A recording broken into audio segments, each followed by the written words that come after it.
અમે 50 થી વધારે ગાડીઓ સાથે પહોંચ્યા છીએ, જસ્ટ પહોંચ્યા જ છીએ।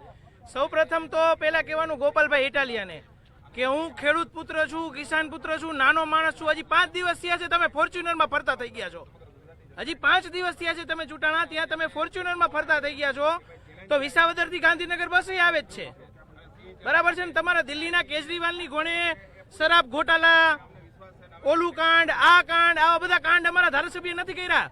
અને અમે મોરબીમાં કાર્યકર્તા લોહીનું ટીપું રેવડવા માટે પણ કાંતિભાઈ માટે તૈયાર છીએ। અને અમે સમગ્ર મોરબીવાસીઓ, મોરબીની પ્રજા હંમેશા કાંતિભાઈ સાથે ખભેથી ખભો મિલાવીને ઉભા રહેવાના છીએ। અને કાંતિભાઈ માટે મોરે મોરો દેવા માટે